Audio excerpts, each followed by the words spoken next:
So interruption.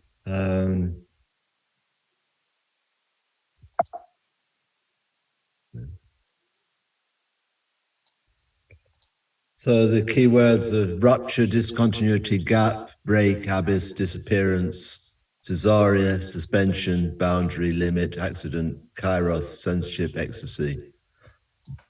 The words are weighted in different relations, but they all occur at different points in the text. This is an image of Socrates after his trial, or at his trial. In Plato's book, The Republic, the figures of Artematus and Glyson interrupt in various exchanges, causing the dialogue to digress. The effect of this is to change direction of discourse, but in ways that are subtle and thus relatively unintended in terms of later critique. Interruption was known as a rhetorical device in ancient Greek literature, but Plato also develops it as a key component of philosophical methods, suggestion by implication, the idea that philosophy interrupts us. Interruption can also be understood as a forerunner of exposing a device, making strange, or the alienation effect within 20th century art and literature. That's one of the roots of the idea of interruption on a philosophical and aesthetic plane. Image of Oedipus after blinding, self-blinding. In his notes on the Oedipus, Hölderlin discusses the idea of the counter-rhythmical interruption, confronting the tendency of succession through the employment of pausing or Caesarea. Caesarea is first of all the suspension of a musical note, a gap in the musical melody. But it was employed by Hölderlin as a sort of interruption in the poetic text. In the case of the play of Oedipus, he attributes the manifestation of Caesarea to the speeches of Tiresias, who is blind, but who sees everything, which is in contrast with Oedipus, who sees but is blind to the truth. The pure word, or Caesarea, is a place where insight occurs and therefore is not in direct speech or within representation. In the drama itself, when Oedipus sees the whole picture, he blinds himself, but this act is not seen by spectators because it is instead indicated by a wailing sound, because it is in excess of what can be witnessed. So he interrupts, in the play, the visual continuity is interrupted by the blinding. It goes from the visual to the audible, or the oral. You hear a wailing sound. If you see a production which is a classical production, it's quite dramatic. It goes behind a screen, and you just hear a scream, and it shocks the audience. It sort of stills the whole auditorium.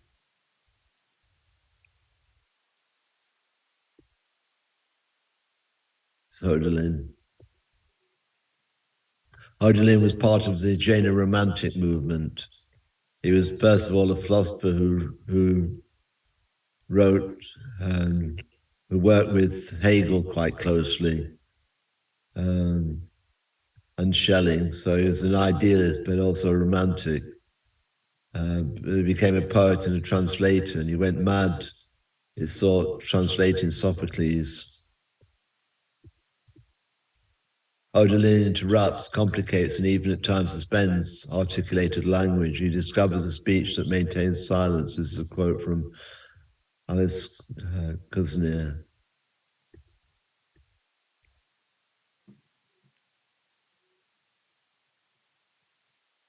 Poetry, in aspiring towards the condition of the pure word or Caesarea, and as such interrupts, forcing language to give way. In emptying out or hollowing out the language, a new reality is open. So the idea of the Caesarea is that it's a kind of emptying out of language. It breaks a rhythm, creates a counter rhythmical interruption within language, and a new reality is by consequence opened by that. After writing his first two critiques, Kant realized there was a gap between nature or necessity and human freedom. So he wrote his third critique on the judgment of taste. This critique opened out the difference between the cognitive reason and aesthetic judgment and conceived beauty as an arrest of the faculty of the understanding. So again, this idea of the beautiful being a suspension or an arrest or something which runs counter to cognition. It addresses a gap that can't be closed.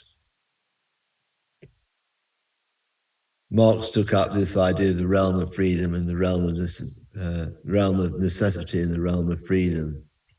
That difference comes from Kant.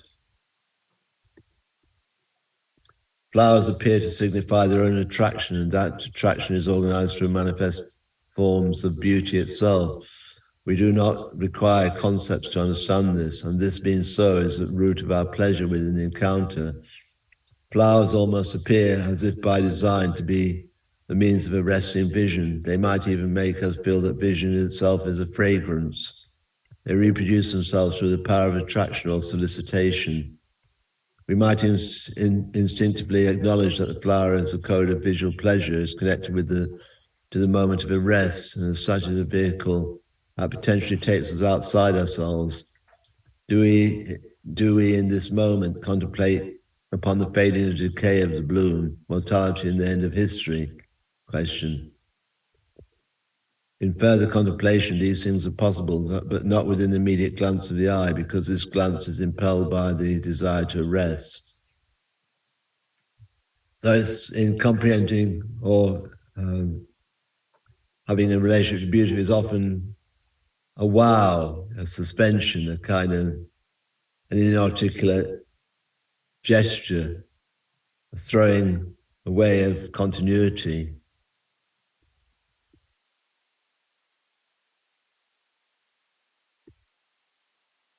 She thought that she was looking at some fragment of archaic ruins, but then realized that was just the impact of the wind on the rock. This switch in perception took place within a blink of the eye.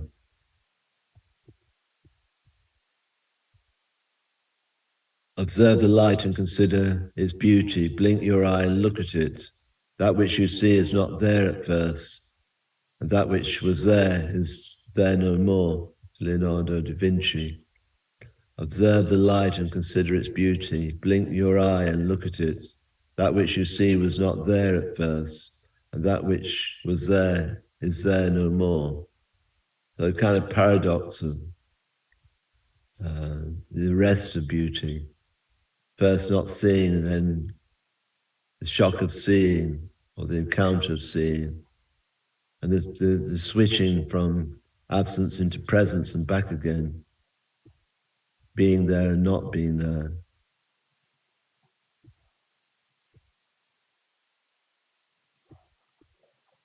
She said she was living in the mountains and made her start thinking like that. She said that in living in the mountains had made her start thinking like mountains. Such a way of thinking was non-human or pre-human, but it introduced another dimension of time into her way of living.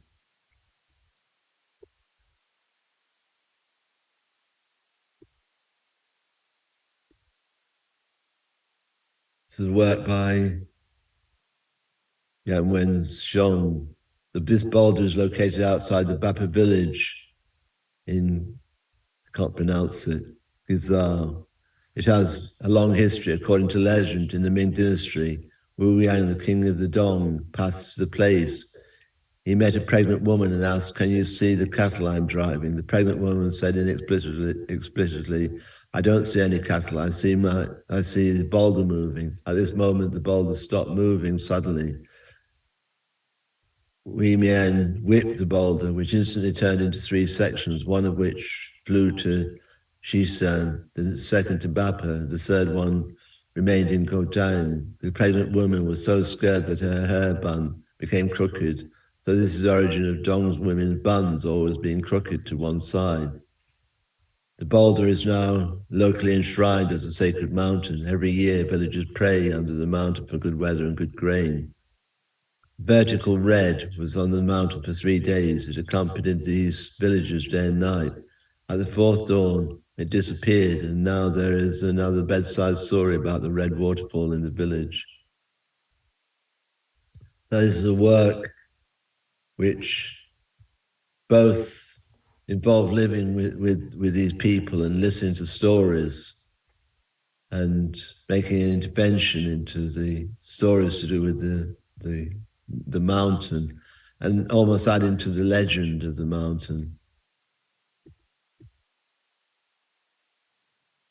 This is a painting by the Chinese artist Bada Shiran within the Ming Dynasty. He disguised his identity and took refuge in a Buddhist temple after the Manchu conquest in 1644. This gesture was termed Yimin, or leftover subjects of a fallen dynasty. When he painted a fish, he introduced the look of the human eyes, which animated the relationship between different living entities.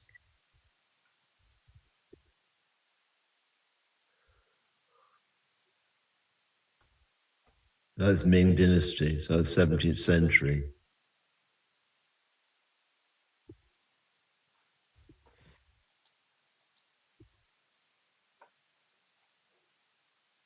This is the philosopher Gaston Bachelard, who introduced the idea of the epistemological break or rupture when it, in order to explain how obstacles within scientific understanding are overcome. This idea was developed in turn by Louis Althusser to explain the development in Marxist thinking in order to articulate the difference between two opposing approaches to the exposition of knowledge. Althusser said that Marx went from being a humanist to a scientific thinker within Capital. So he explains that he uses Bachelard's idea of the epistemological break to theorize the change in Marx's direction. And Bachelard said in The Poetics of Reverie in 1960, I am a dreamer of words, of written words. I think I am reading, the word stops me. I leave the page, the syllables of the word begin to move around, stressed accents begin to invert, the word abandonment, its meaning, like an overload, which is too heavy and prevents dreaming. These words take on other meanings, as if they had the right to be young, and the words wander away looking in the nooks and crannies of the vocabulary for a new company, bad company.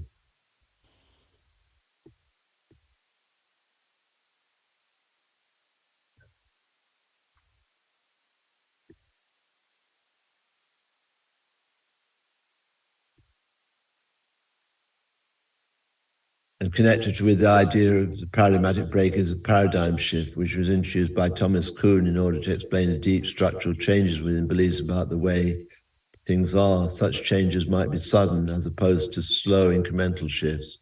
This implicates the notion that although information might be the same, the way of interpreting it is subject to different perceptions of it.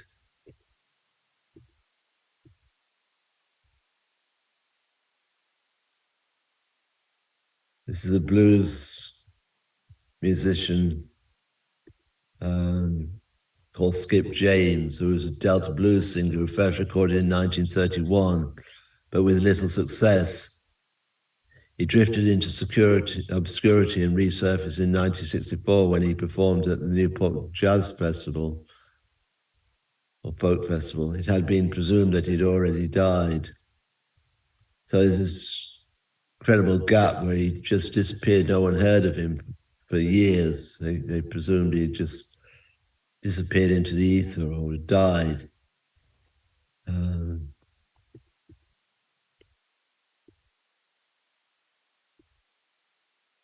It's sometimes forgotten how Vermeer disappeared from historical visibility until he was recognized as a precursor to Impressionism in the second half of the 19th century. This illuminates how artists are not readily formed within their working life.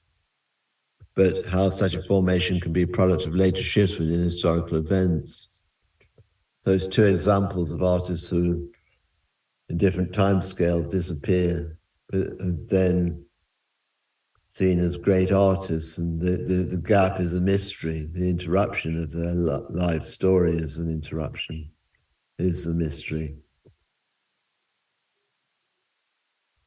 Here's an image of the great philosopher of interruption, Walter Benjamin, who took up from Hölderlin the idea of Caesarea and incorporated in his idea of the dialectical image. Walter Benjamin was barely published in his lifetime, but from the period of the early 70s, he became one of the most published and commented upon philosophers and writers of the 20th century. One of his central figures of thought was the dialectical image, which he in part defined as dialectics as a standstill, or was an interruption within continuum. So again, someone who in his life barely figured as a substantial figure, and had to wait 30 years for his work to be substantially translated and published.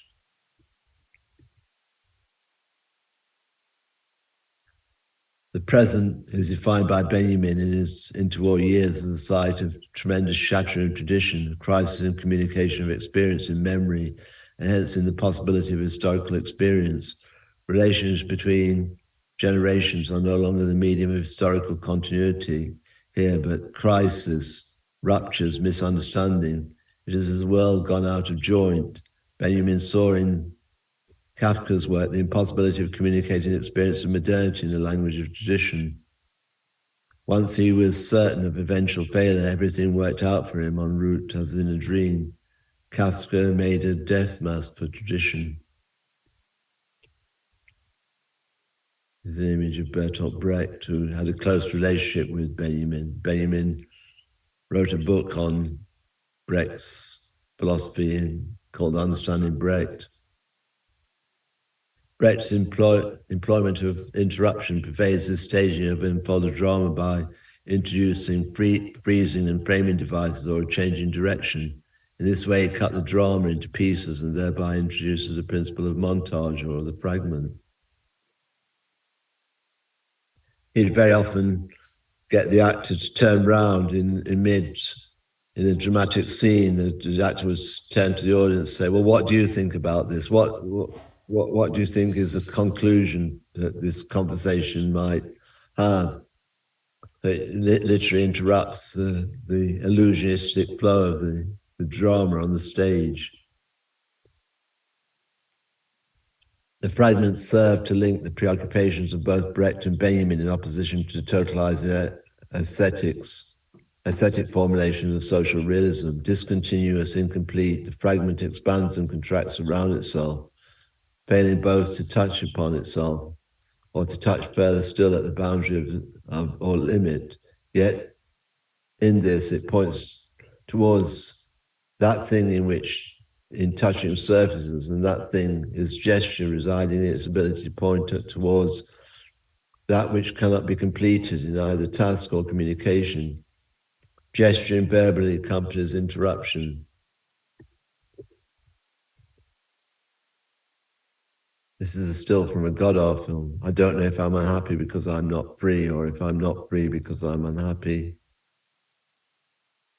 So Godard used this both in visual devices and textual devices to create riddles and loops and breakages within the continuity of the text. In Godard's film Breathless, he introduced the idea of the jump cut, or ways of talking both in character but in the camera as well, as if to draw attention to improvisation within the script. In this way, the film narrative was punctured on the level of its continuity, as the audience were drawn into considering devices of cinema.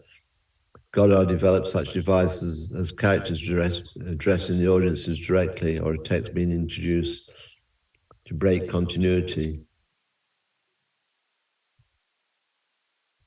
So you get devices like, a kind of almost exposure of the device of it was an adventure movie. So it announces the narrative content outside of it naturalistically occurring.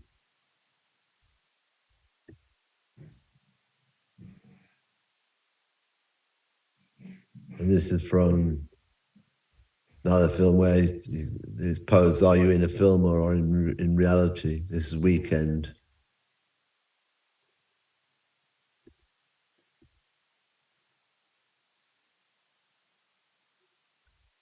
This is Italian artist Mimo Rotella from 61. His work is based on the principle of decollage, which employed the method of tearing away at existing street posters.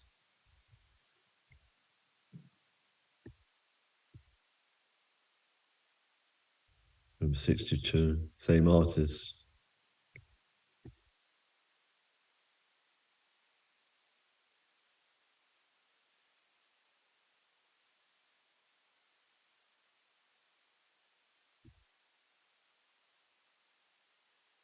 This is the philosopher Emmanuel Levinas.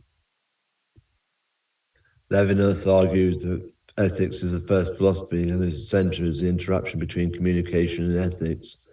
In this, communication is troubled by having to face alterity, thus bringing the relation to the verge of a new discursive possibilities. Interruption is therefore the beginning of a process of exposure. So he saw face-to-face confrontation between humans as a starting point of ethical examination and exposure. The image of the writer and philosopher Maurice Blanchot.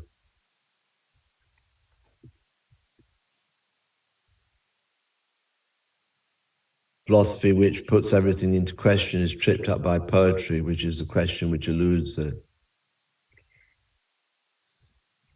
I'll read that again. Philosophy which puts everything into question is tripped up by poetry, which is a question which eludes it. So much of his writing is on this relationship between the poetic and the philosophical. And he follows the Jaina Romantics very closely in destabilizing the relation of both to each other, who writes between philosophy and poetry.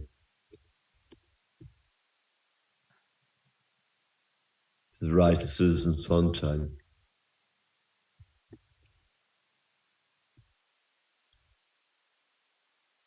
The function of writing is to explode one's subject, transform it into something else.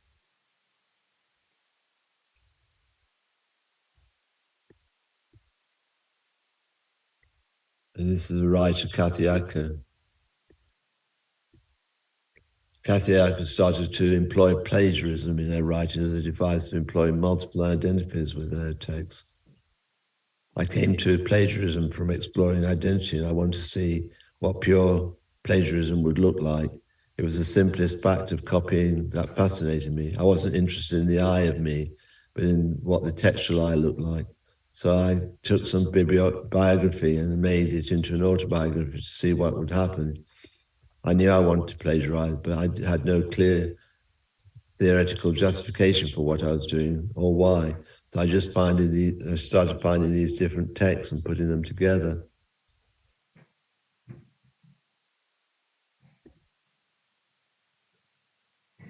So it's a way of breaking up identity and reworking identity, interrupting identity, if you like. This is Marshall Duchamp's Three Standard Stoppages from 1914, which was produced later on as well in editions. 3 white threads were dropped randomly and then fixed into position they fell. The employment of a chance thus determined the final presentation of the work, which was described as stoppages. Duchamp thought that his work served as a gesture to liberate him from the past.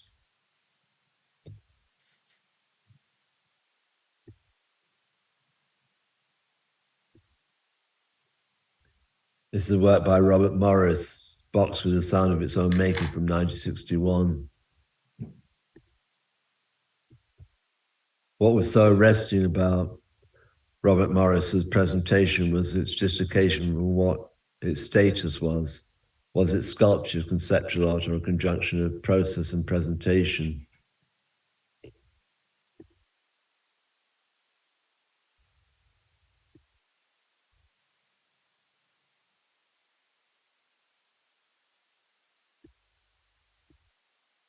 Jean Bassada created a whole number of events in which he staged falls. In his work Fall 2 in Amsterdam in 71, he falls into the canal. It was an act which suspends reason. Gravity simply takes over.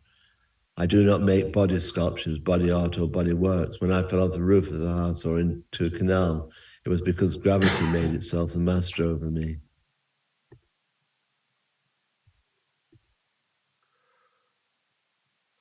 He finally made a work. His last work was him going off in a small boat across the Atlantic, and he disappeared, never to appear again. Died making his own sculpture. His Joseph Beuys Capri battery from 85. When Joseph Beuys produced this multiple, he interrupted two different systems, one industrial and one natural, in order to suggest a unity of the two outside their common identity. So it severs both identities to make another identity, suggests a kind of new form of ecology, a new way of generating energy.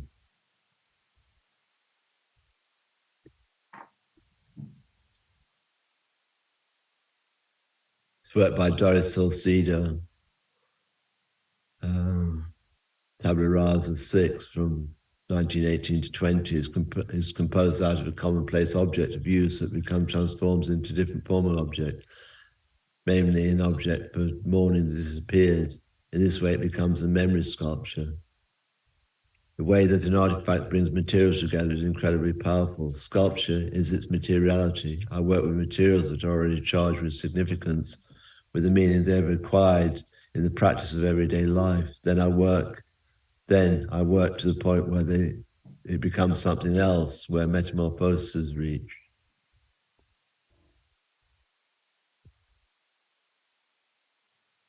Otherwise, you change the destiny of common objects, chairs, tables, cabinets.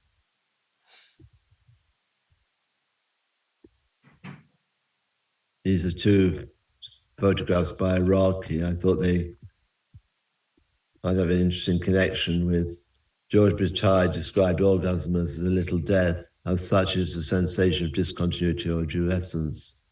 Roland Barthes related this to the experience of reading great literature. In the two photographs by Iraqi, one references the sexual climates explicitly, whereas the second image can stand as a release or duescence in the form of a splash of color.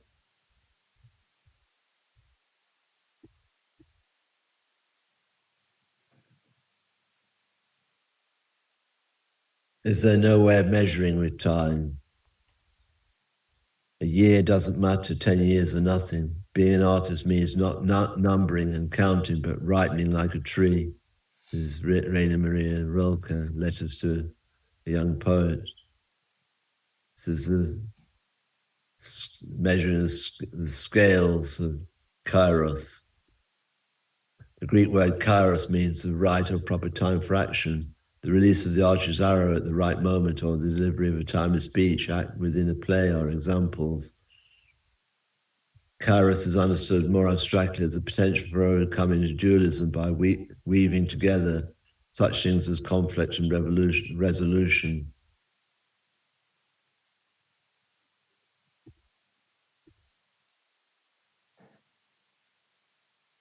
Painted by Caravaggio.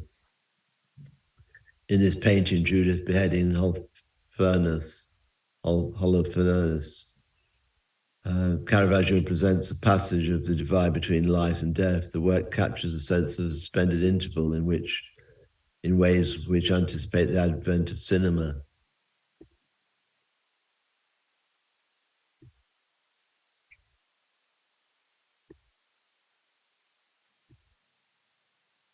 In the so-called shower scene, Hitchcock evades the rigid code of censorship through the heightening of the sound effects that create a psychological sensation of extreme terror. In turn, it became one of the most watched and studied fragments in the history of cinema. He shifted from visuality to sound as a way of evading censorship. So he achieved his effect, but by other means that the censors couldn't quite work out why it should be censored. They just knew it should be censored. It was pure terror, but they didn't know how to nail Hitchcock. It's the exact frame.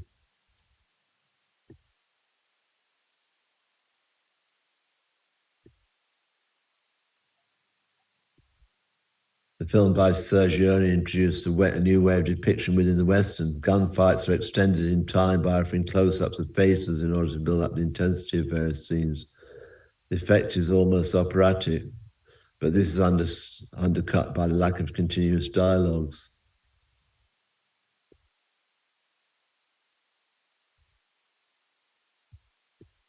That's one of the longest scenes as a gunfight. Normally it's just over in a few seconds, but he managed to really make it into a kind of whole performance.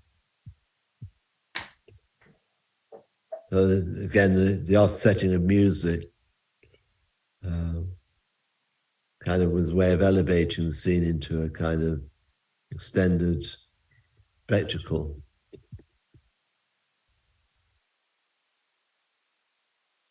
Interruption is attendant figures as a major aesthetic device for the introduction of discontinuity into the fabric of the artwork, whether as a moment of a form of arrest, a staging of shock, or as an advent of a new configuration or direction in it. It introduces complexity into how the artwork is spaced and how it might discover relation. These are the various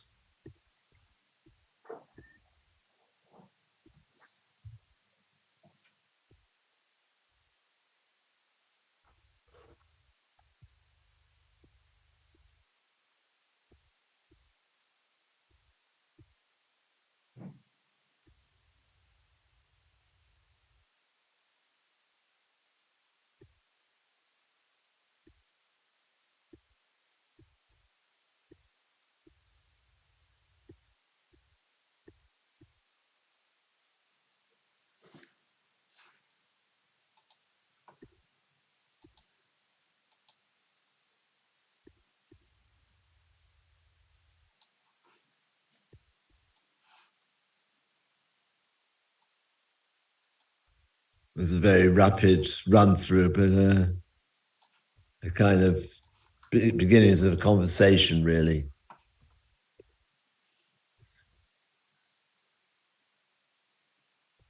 It's because of of the recent event of my dad dying a few weeks ago.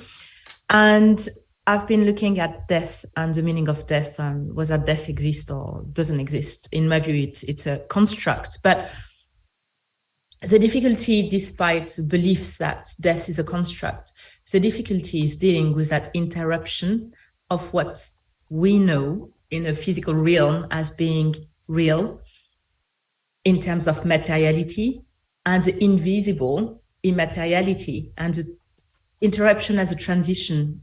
I look at it this way, actually, and I find it difficult, if it makes sense. Why difficult? I mean, difficult as a construct or difficult to comprehend? Both as a construct, because that makes me angry, but also emotionally difficult to transit to one side or the other and dealing with it.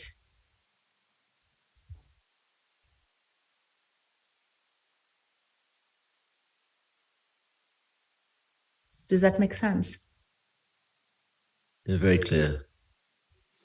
Yeah, transition as interruption, and interruption as transition. That's what I was sort of thinking a lot during the presentation. I've been reading a bit of Carlo Rovelli recently, and also James Lovelock's Gaia theory, and just this it sort of almost goes to like the fundamentals of physics, like interruption as a change of energy, and the sort of, you know, things like thermodynamics and things going on my mind about it. And I don't know, interruption feels like the sort of almost like the only way to do something different. It's almost by definition it is, isn't it? Otherwise you are just on these tracks. You need to be derailed, or you need to find ways to derail yourself in order to go somewhere new and head in a different direction and see things anew. And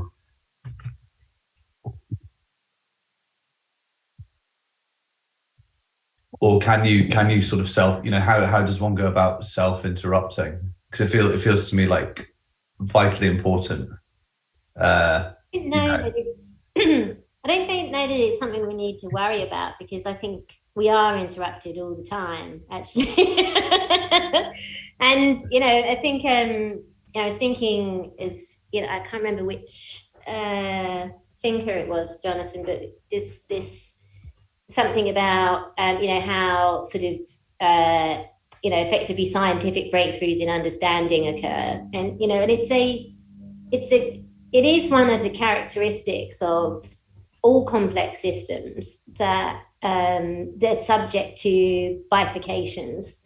So you can have really, really incremental, gradual change, and that's also a part of the system, but it has a sort of inherently unpredictable nature, and not just at the margins, but can change dramatically almost without warning. So it's like, and I think, you can, you think about something like the pandemic, right? That's an interruption, right? All of a sudden, your whole life is interrupted in the way that it operates. So I kind of feel that like the state of the system as it is at the moment is particularly sensitive to these bifurcations, because we're teetering on the edge of major change. So I don't think we need to manifest interruptions, because it's more how do we, to Marie's point, how do we cope with the interruptions that are going to happen, whether we like it or not?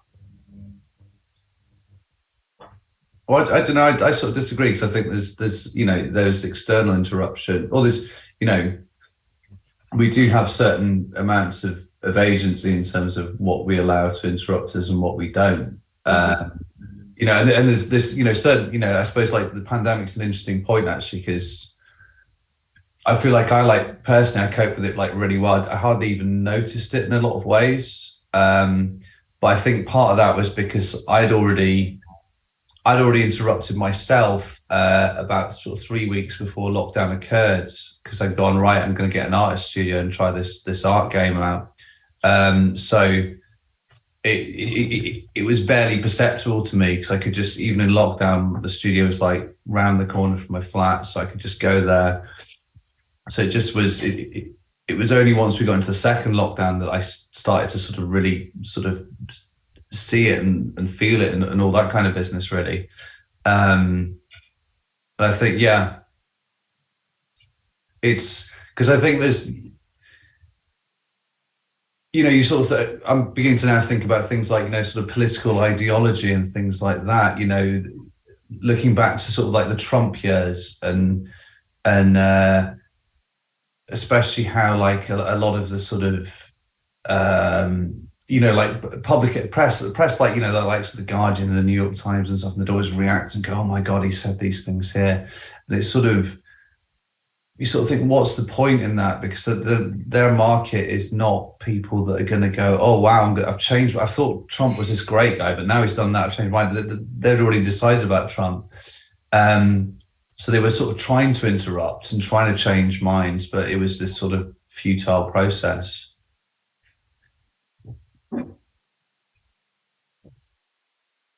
But if I understand properly, Blake, you look at it as being contrived within a system you can't escape, in a linear thinking way, which needs to be fragmented and interrupted so that you can explore perhaps various pathways to alter your life, whether it is your art practice or your way of thinking. Is that Yeah, I think so. I mean, so I was sort of thinking about it on the way here. Like, I'm a big interrupter myself. Try not to, like, sort of social sort of meetings or whatever. But yeah, it's sort of something that sort of, I think it's sort of the best way that I could describe like how my mind works creatively is sort of, I don't know, maybe it's going into the sort of distraction and interruption. I've got ADHD, so I'm very susceptible to being distracted. And at times it can feel like enormously frustrating, but actually I think that's like the core of how I work, because it's just like these constant kind of, I think I'm going to do this today, and then suddenly I end up doing that. But I'm also thinking about that, sort of this constant breaking down and recombining, which, feel like just sort of, an unyielding series of interruptions. But I think, as you said, as ADHD, as I am too, our mind is quite fragmented anyway, very often. So yeah, interruption is part of our brain. Yeah, exactly. But I think, I don't know how, I don't know any research about this, but I feel like, yeah, my mind can be changed all the time, Often, ironically, the more emphatic I'm about something, the more likely I'm about to change my mind completely about it. It's interesting. I guess there are different types of interruption. There is one that is imposed upon us, and there is one that we can create ourselves at will. And I guess what it is that we are interrupting is also very important. Which level is it? Is it at the thought level, spiritual level? And each other. And yet the line is breaking through. Your line's disintegrated. Interrupted.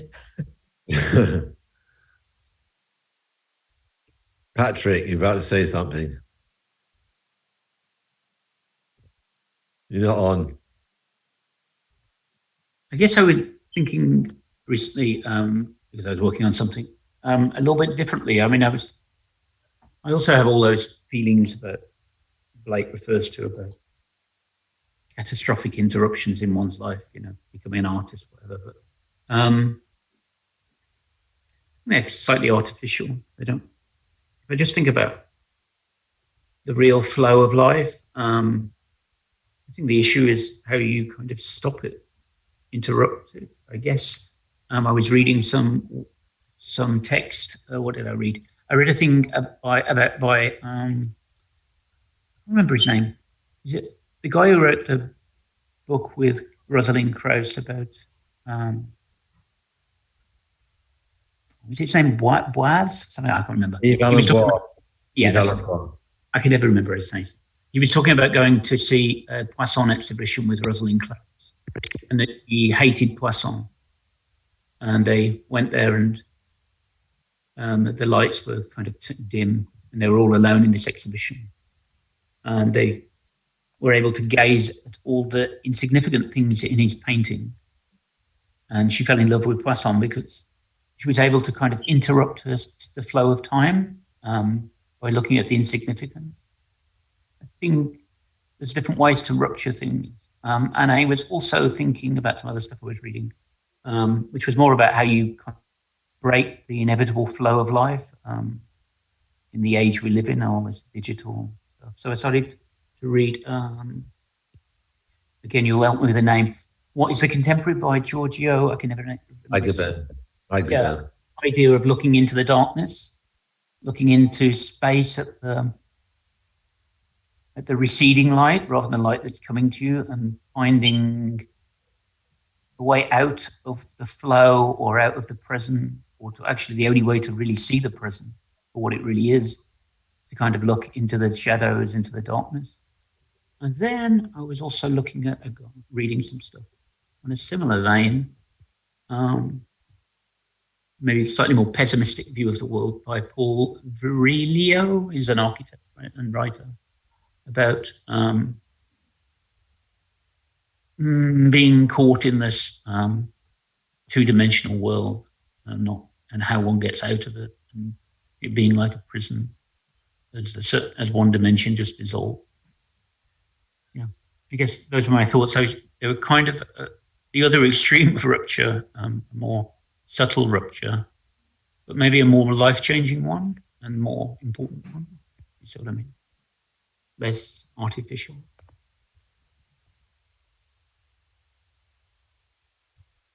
Quite a journey you've taken us on. I was writing something, so it kind of recently, so it just kind of with where my mind is right now. Mm. So, Jonathan, can you maybe talk a little bit about Walter Benjamin and the dialectical image and its relationship to interruption, and expand on that a little bit? Because I found that quite interesting. Well, he did one of his main theses was on German Romanticism, and he looked very closely at the work of Hölderlin, and he was trying to work out, in a way, the value of Romanticism, Jena Romanticism, which only occurred for something like 3-4 years, as long as the journal Atheneum existed. It was a movement, but then broke up into German idealism. But Hölderlin had this idea of Caesarea, or the interruption of a musical note in a text, and this idea of pure word, the manifestation of a pure word, or something which is outside of representation, or pure presentation. And he took that as the basis of this idea of the dialectical image, which is interruption through temporality. It disrupts the flow of the present and reintroduces a kind of a new relationship to the past. It's a kind of redemptive gesture. It kind of enables the past to reoccur within the transformation of the relationship between temporality and the image. So he described dialectics as a sort of standstill, or the occasioning of the inexpressive, what he termed it inexpressive. So he, as it were, broke into the continuity or the continuum of space and time to reoccasion time in a new way. And he saw that there was a redemptive aspect to that, which was kind of mystical as well. He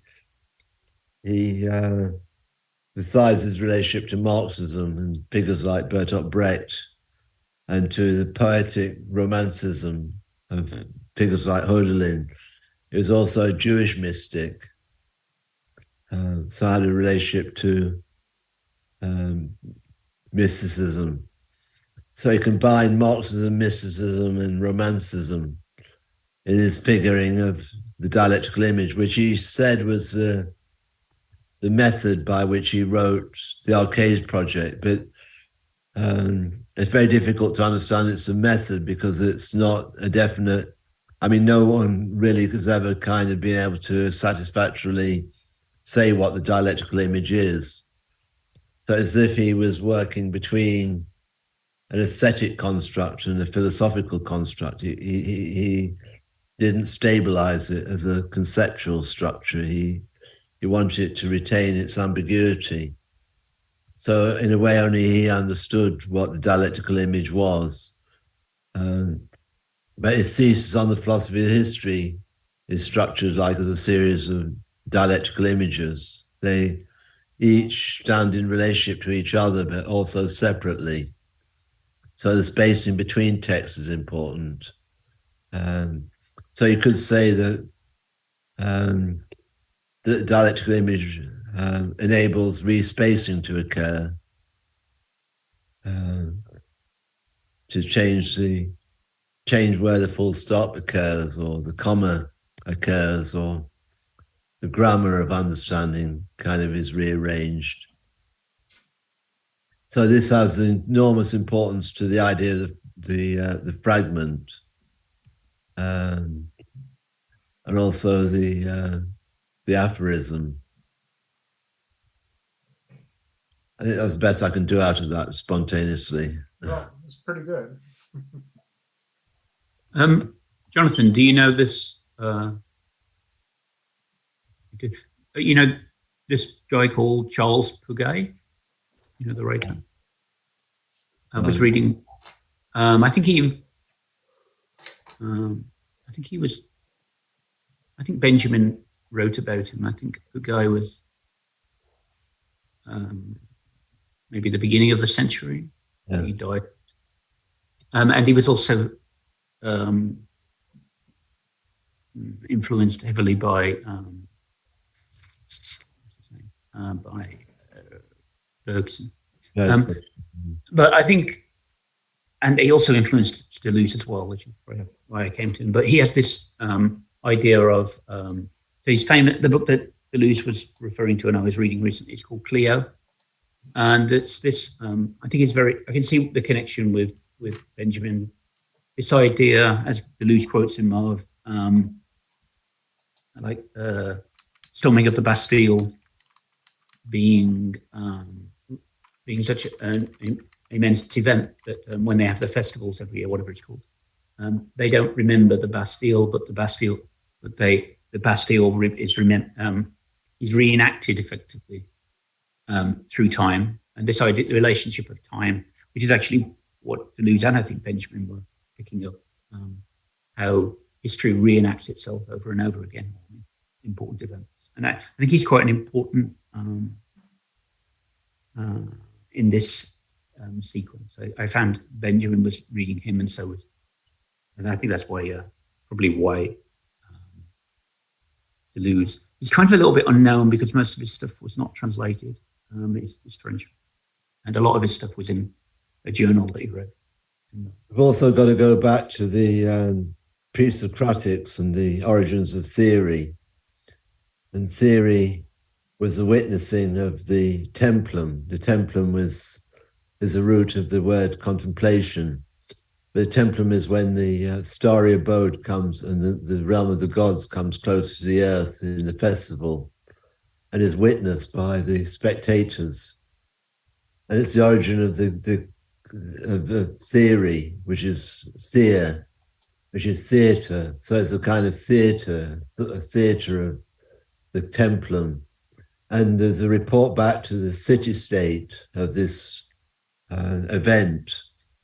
So it takes place outside of the city. The forum of philosophy is within the city, but the wonder, the actual spectacle is outside of the city gates. Yeah, as I recall, maybe what's his name? The guy introduces the concept of mystique. The original event has a mystique, which becomes politicized. So it's anti-political, anti-establishment, anti-education, and it becomes politicized and reinvented and destroyed by academics. He was very academic, very anti-academic, and very anti-politicians who would, here he was thinking of the French Revolution that has been reenacted, taken over by the politicians as if they and destroyed the event, kind of. So he was very interested in this idea of mystique, which was embedded in the original event. And it's also in turn this idea of the templum, and the theory is also linked to kairos, which is it's not chronology, it's interrupted time. And this is also in turn, kairos is coupled with, it's coupled by Heidegger with techne, the coming into presence. There being nothing and there being something. but it's also a poiesis, which is the coming into presence in such a way whereby the memory of there being nothing is remembered in conjunction with there being something, which is still a subversive idea in the present, which is very much based upon, in mainstream education, on positivism, which is this is what the world is, and this is a breakup of the knowledges which constitute the world, and the world is predictable if you understand knowledges which turn over this presence without a memory of the absence which gave birth to it.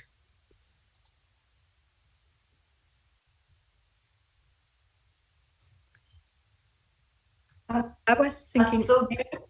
Go ahead, Anya. Go ahead. No, that's so beautiful. Presence without the absence of the what?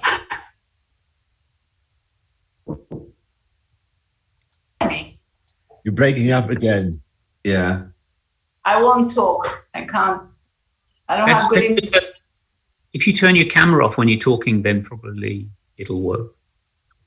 Oh, okay. Because your bandwidth must be bad. Gotta go. Bye You bye, said everyone. presence with the- Sorry. Uh, Okay. Go ahead.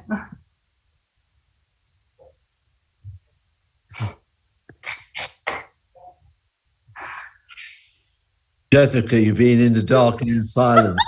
We can hear you though, Anya, now. We heard the quacks. I was thinking I'm of interrupted. You are interrupted. I was thinking of interruption and civilization and culture via colonization. How colonization has actually, in some cases, prevented, how to say in English, the progress of some civilization and hindered them. So interruption as colonialism. It's like interruption as dominance, isn't it, as well? I'm sure I read that somewhere before, like, you know, men are more likely to interrupt in conversation than women, and the more powerful people in the, you know, like if you're in a hierarchical situation like at work or whatever, the ones that interrupt the most are most likely to be the ones that are also have the greater the hierarchy. Yeah, it's like, it's interesting because interruption can be both, right? It can be a very positive thing towards progress or a hindering thing towards progress. Yeah, that's interesting. I don't know why, I just keep thinking about this a lot recently, but like the amount of lobbying that went on in America to prevent and dismantle public transport. You know, they did actually used to have quite a decent public transport system and trolley buses and trams and things. And, you know, it was all the car manufacturers lobbying to get rid of that, because once that's gone, then the car is the only solution. Yeah, but I also don't see. I think we're almost viewing like interruption like it's something outside of the system. So almost like the baseline should be continuity, and interruption is some sort of interloper. And it's understandable that like we view it that way because we're trying to achieve things, and often we need a certain amount of continuity to bring things to fruition over a long period of time. But I think it's wrong to view interruption as some kind of outside interloper. I think it's an absolutely integral part of the system. So, you know, it's not, the system isn't continuous, it is discontinuous. It has periods of consistency in which continuation can occur, but it has other periods in which things sharply bifurcate and are interrupted. And both of them are totally inherent parts of the system. They're neither good nor bad. They're totally inherent to the system. It's more how we respond to them than, you know, it's like, I don't think the baseline is continuity. That's just our desire for it to be continuity, but I don't think it really is.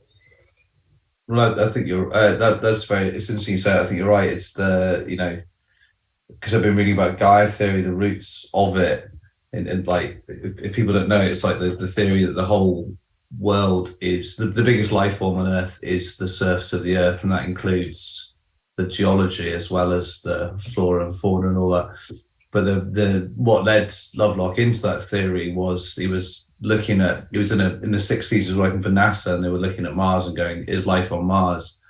And there was all these different madcap ideas at the time for this probe they were going to send there. And he said, well, you don't even need to send anything there because you can look at the atmosphere and it's not the basic level of just going, oh, there's no oxygen there, or whatever. He was saying there's no life there because because it's in equilibrium.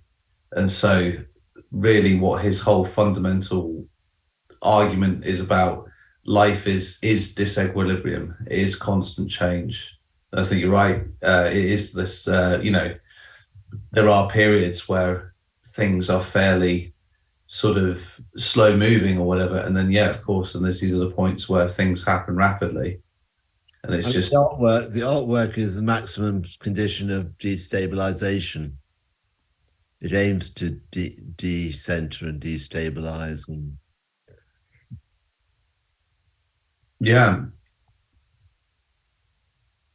I was thinking at the same time, is interruption continuous or cyclic?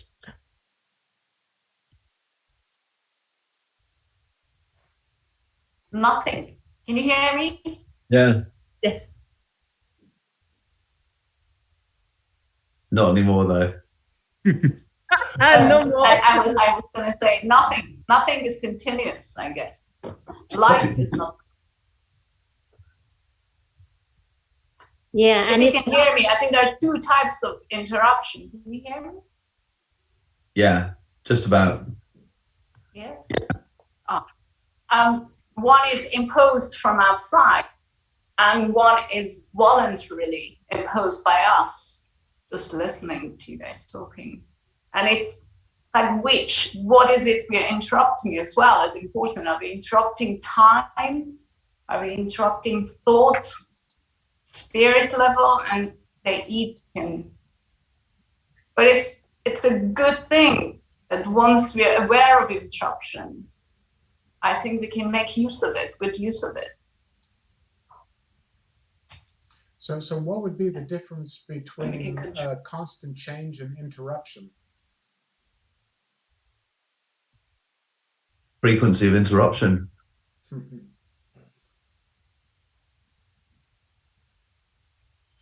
I think it's perhaps scale as well, because what we perceive as constant is in fact changing all the time. It's just changing little.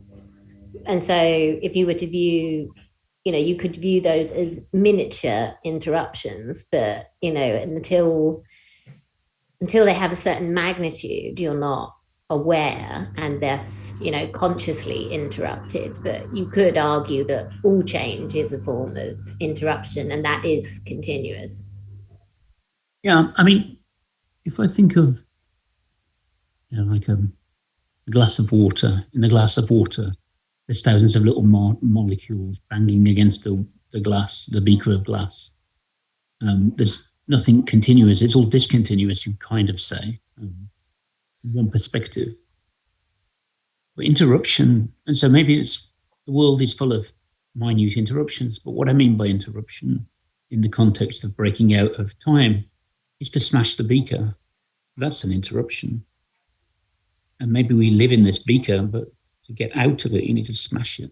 That's, to me, so I think the reason we can think of interruption on completely different levels is because I think it depends on the ontology that we're talking about, and whether we're talking about on what type of scale we're talking, as you say, scale. Mm-hmm.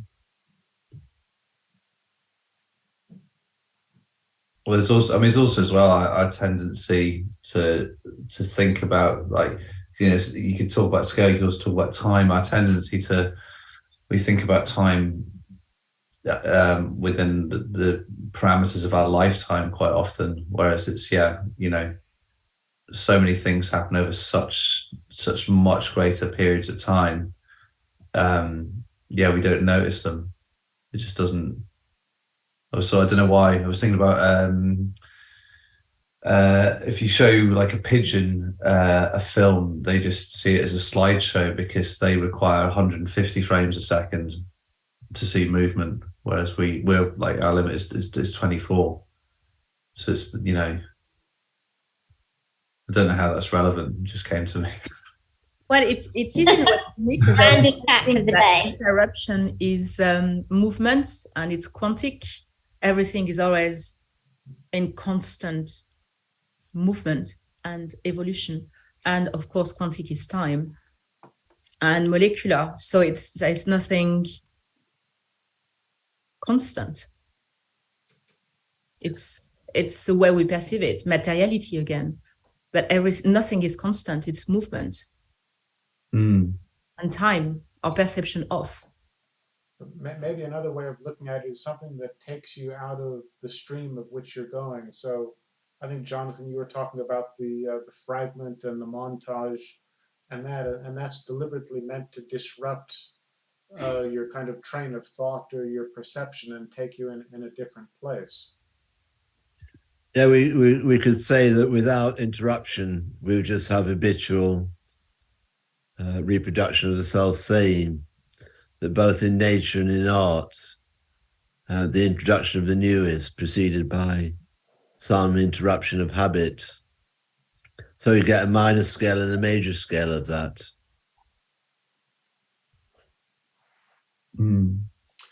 But if, let's say, talking about artwork, and let's say you're talking about a new artwork or a progressive artwork, is that by definition an interruption in the art world? I mean, it's often when something happens like that, it often is accompanied by shock or disbelief or dismissal. I mean, just on a sociological level, it's not necessarily accepted. Change isn't necessarily accepted. Not understood, not accepted. It sort of draws a blank. But maybe that's when Robert Morris made his box with the sign of its own making. It seems banal now. In 1961, it was a minor little revolution in what sculpture is. It introduced the principle of temporality into sculpture. It was a period of minimal art. I think I read that. I think it was that piece that he invited John Cage to come, and he was often in. I mean, a lot of his work is heavily Duchamp related and definitely John Cage related. So he invited John Cage to his studio to come and listen to that work. And he said Cage came in, sat there for an hour, said absolutely nothing, gazed at the work and listened, and then left. And I thought that was kind of maybe that is an interruption. That the listening to nothing was an interruption in art.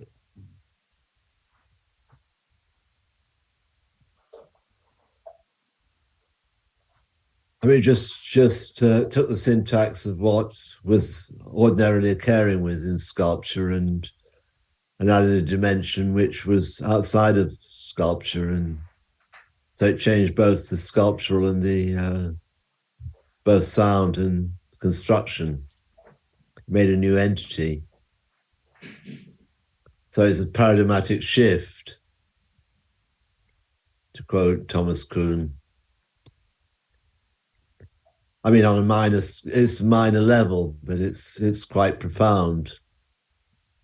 You can't see that happening all the time. It happens once a year or once every now and then.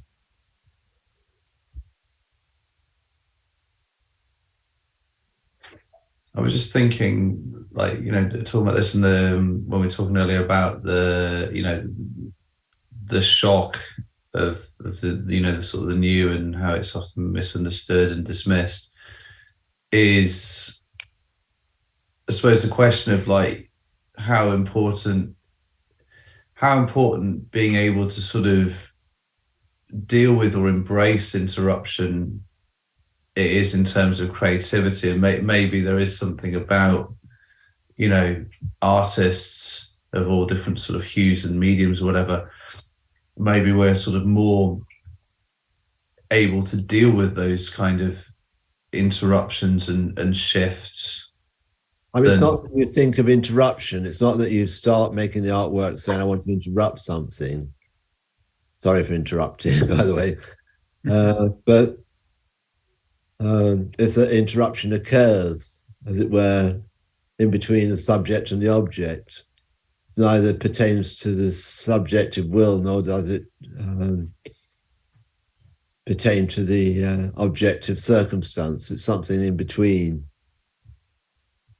So it kind of breaks the dualistic arrangement of subject and object. It rearranges. It's a tool that can be actively employed, right? Well, it's a fold. It's precisely a fold, a new fold of the object and the subject. Could it be something belonging also to the Wabi-Sabi philosophy of impermanence and the way impermanence and the way, for example, a cracked pot because it broke, back to the bigger example, but because it broke is actually mended with something beautiful like a gold fold or something, and in a way of accepting that transitional moment.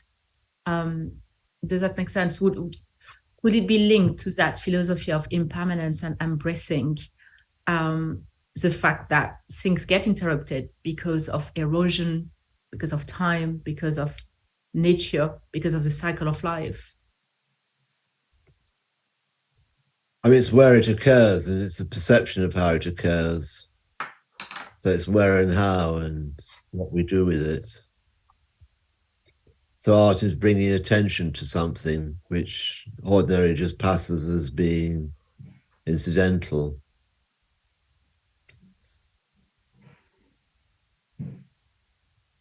I mean, we don't necessarily completely perceive the difference between interruption and accident. Yeah, I think the wabi-sabi thing is really a bit, I mean, it's like acknowledging that things, it's almost like there is a continuity of things, right? There's not a start and an end. There's only a middle. The object will be reconstructed in some other form and take on and its history will continue. There will be no interruption. I mean, there will be disruption, maybe. There's some type of continuity in that. I mean, it's back to kind of a monoism, where everything is continuously connected. So I'm not sure it's in line with Benjamin. It may be more in line with Deleuze. I think it's probably true of Taoism. You're right, because I've been looking at interruption as transition and therefore continuity, recycling, rechanging, rebirth, but from something which has been altered and then can be transformed.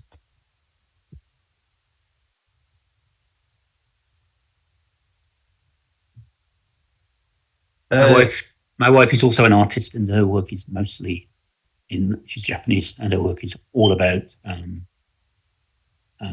that type of kintsugi and stuff. And I think the linkage to the fragment doesn't quite work for her. And I've talked that through a bit. That's why I was thinking about it. I often wonder whether the fragment is the way she is. You know, the philosophy of the fragment connects to her Japanese aesthetic. I'm not quite sure that it quite works. It doesn't work for her, I don't think.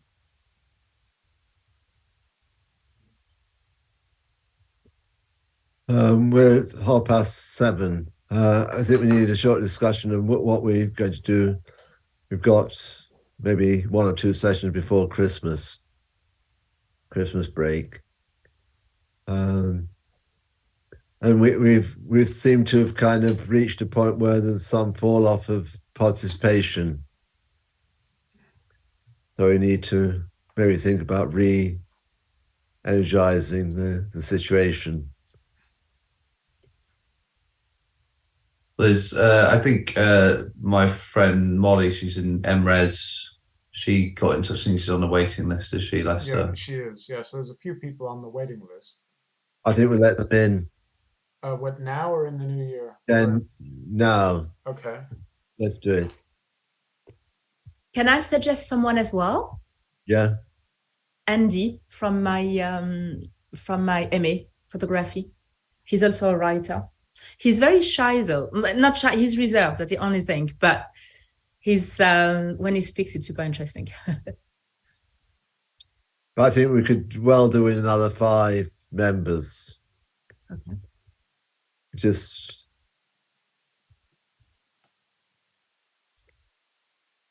fresh blood.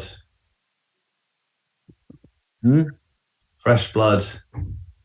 Well, not just that. I think if there's waiting lists, I mean, I just think if people want to come, and then there's people who don't come, there's no particularly good ethics for keeping people out.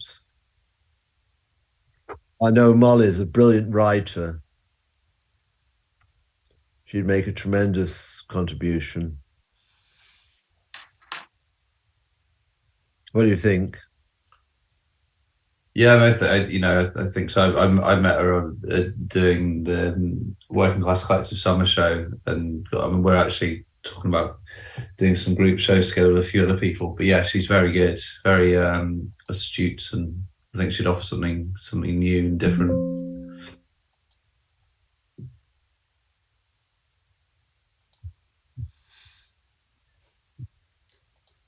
I was just asking Jonathan about when you mentioned earlier, I forget her name, the writer who made use of plagiarism. It'd be interesting it'd be interesting to hear a bit more about that. There's about 3 new books published about her. She's been reevaluated. She was in the 80s seen as a post-punk writer. I think it was very unfortunate kind of marketing ploy by the publisher. And she kind of fell out of the limelight, and she actually died of cancer, breast cancer, but she's been reevaluated in a more serious light. And there's a book by Simon Schuster coming out in New York, and I think three publications from America. It's America where she's taken much more seriously. But she was in the milieu of downtown New York. She was friends with Robert Mapplethorpe and a lot of visual artists. She did a play with a painter. And so she was always part of a milieu which was fine art, really, rather than writers, or just writers.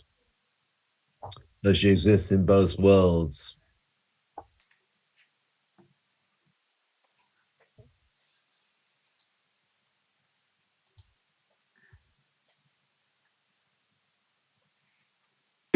I think the other thing that we can do to reinvigorate us, and we've spoken a little bit about this, Jonathan, is to have a project that we work on together and we take through to an exhibition. So Kate Howie has offered her space to us for an exhibition, and I think I think like having something like that to work towards would give us some vigor. So I think that's definitely something we should consider. Maybe in the new year we have a discussion. put aside, half an hour to discuss the practicalities and the process by which we do that. Yeah, because I think when we